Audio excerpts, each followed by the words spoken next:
قدیمی ترین آب هویج بستنی فروشی تهران اینجاست. از سال 1328 اینجا تأسیس شد. آب هویج 30,000 تومان، هویج بستنی 40,000 تومان. 2 سال پیش بوده این قیمت، هنوز دست بهش نزدن. آفر اینجا اولین بار کی اومدی خودت؟ خیلی سال پیش. حاج آقا خودش مبتکر این هویج بستنیه. ما از بچگی اینجا اومدیم آب هویج بستنی خوردیم. دم شما هم گرم حاج آقا. رمزمو یاد نگیرینا. ما قدیمی ترینیم. ایوالله. ما تا تابلو مالو نداریم. می‌بینید؟ بله. ما فقط خدا رو داریم. اگر جز به حق می‌رود جادت، در آتش بریزن سجاده. ما خدا پرستیم. قدیمی ترین آب هویج بستنی فروشی تهران اینجاست. خدمت شما بفرمایید داخل.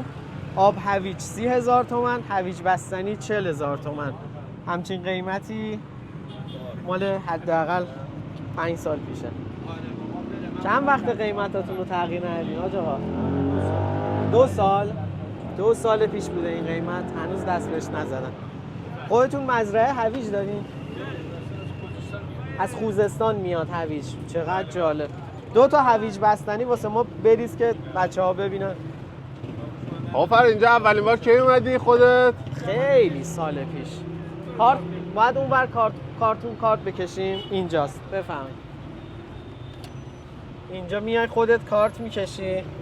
البته کارت مصرف شده زیاد. رمزمو یاد نگیرینا. بیادب گرفتی؟ جانم. بله آقا ماشاءالله آقا مهدی سیبیل ایوالله آقا ما درس پس میدیم آقا. خیلی فدات شم. قربون شما برم. خیلی مخلصم. عشقی آقا دمت گرم. ایول چه سیبیل زوم کن قشنگ سیبیلا رو بگیر. آموزشیه قشنگ کلاس آموزشی داره سیبیلا. ژل زدین شما؟ ایول. خوب وای میسه؟ یه کرم مخصوصی چیزی داره یا نه؟ آره. ایوالله آقا دم شما گرم. سیبیلاش میکنه. روزی 100,000 تومان. ایول. من یه سشوار حاج آقا میزنم میام بیرون. خیلی مخلصم. سیبیلا سشوار میزنی؟ قربون شما. سلامت باشه. سشوار میزنی؟ سشوار یه مقدار. جان برای ایرانیای خارج از کشور ببینن کیف کنن. اینجا داریم آب هویج بستنی می‌خوریم. 70 سال اینجا بستنی فروشی. بله.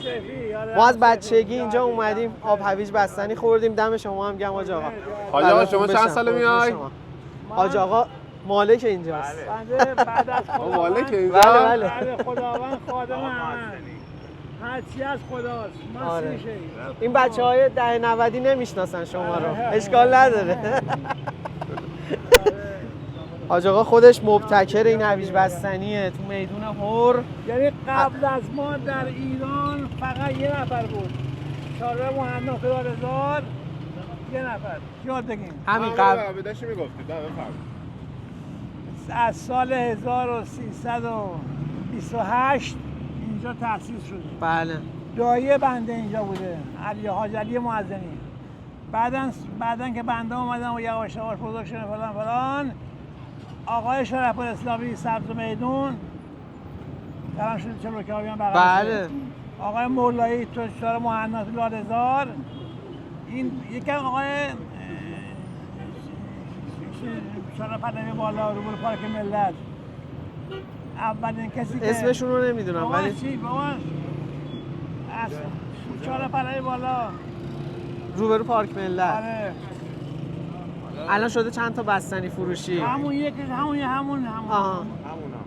یکی اونجا کلا یعنی 2-3 تا دونه آب هویج بستنی فروشی بود تو ما تهران. قدیمی ترینیم. ایوالله خدا حفظتون کنه. مبتکر هویج بستنی دمتون گرم. آقای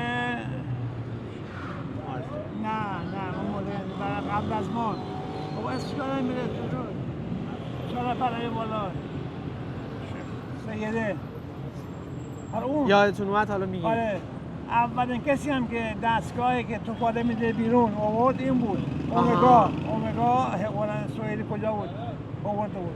به هر حال ما اینجا با تمام قدیمی‌ها، با تمام کاسبا، با تمام تجار و کارگر و کسبه و با همه زندگی کردیم تا الان. سلامت باشین ان شاء الله. مشکلتم، قربون کسبه قدیم واقعا باید شاکر. دشون رو اختیار بوسید داری. که خواهش کار رو واقعا اصولی انجام میدادن تا امروز همچنان هم سایه‌شون دمت گرم. انشالله مستدام باشه، خدا جوونا کنه. یاد بگیرن. موفق و شاد باشین.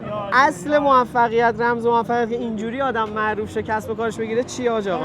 ما تا تابلو مالو نداریم، می‌بینید بله. که ما فقط خدا رو داریم و دستشون رو سلامت باشیم. بله. بعضی هستن که کاری آب تو آب میخوان هویجه وای استغفر وای نگو. یعنی اصولش اینه که کار رو سالم به مشتری تحویل بدیم. هویجه آوردی پاک کن بشور بده مردم. ایول. تو آب بریزی اینکه شراب فروخت. آها. با شراب فروشی فرق نمیکنه. پولت حروم شد.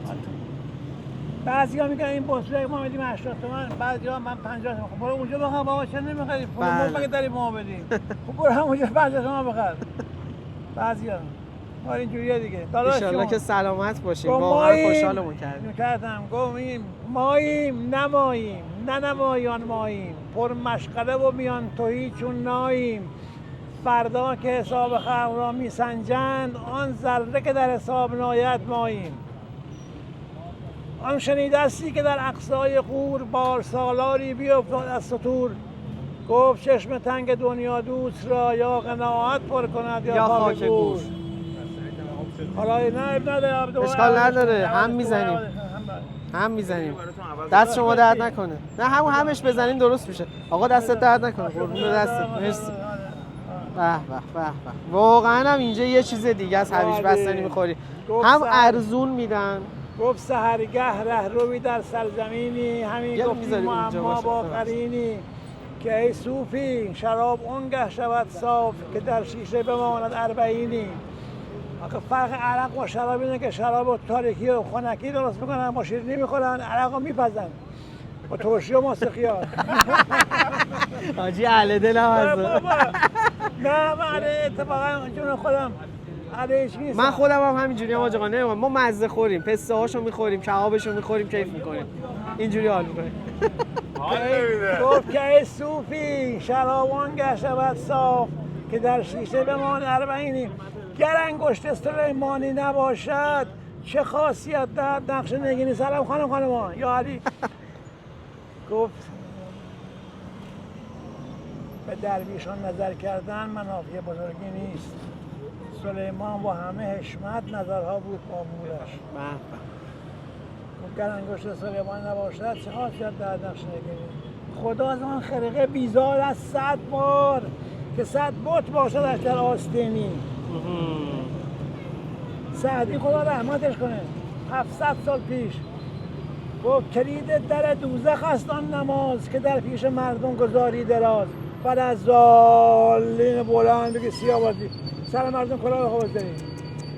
کلید در دوزخ است آن نماز، که در پیش مردم گذاری دراز.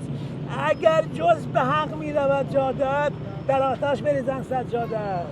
ایوان 700 سال پیش اینو گفتن. شما چی شد که آب هویجی زدین اصلا؟ چرا آب هویجی نرفتین چلو کبابی بزنین؟ ما از اول پدر جان هر که گفت او منم او من نشد، خوشه او قابل خرمن نشد. حالا خرمنم میگم. بله. از منیت دور شو تا من شوی، خوشه شو تا قابل خرمن شوی. تا نیست نگردی ره هستت ندهند، این مرتبه را بلند و پستت ندهند. تا شم نگردی اندرون فانوس، سررشته روشنی به دستت ندهند. من بگم آره من پسر امیر عباس تومار هند نه اون زمانی حرفا نبود که رئیس جمهور چی میگن وقت خود آهایجی بودیم. اون زمان کارگری که 15000 اون معلومه. من سواد نداشتم که خیلی داشتم 7-8 کلاس. نمیتونستیم درس بخونی، شوخی نداره که باید کار میکردیم. باید کار میکردی. حالا چون کار مثلا بزرگتراتون این بود آب و اجدادی بود دیگه شما هم ادامهش دادید. یکیشمونه به همش اونی ولی یکیشمونه. اصل دستش اینه که دارشون بعض مردم به اون صورت نبود که همه در رفاه باشن. باید کار میکردن تا زندگیشون معمولی بگذره. ولی خوشحال بودن، دلشون شاد بود، آرامش داشتن، هوا تمیز بود. حالا من بخوام روزه بخونم سرتون درد میگیره. نه خواهش میکنم. ما خدا پرستیم.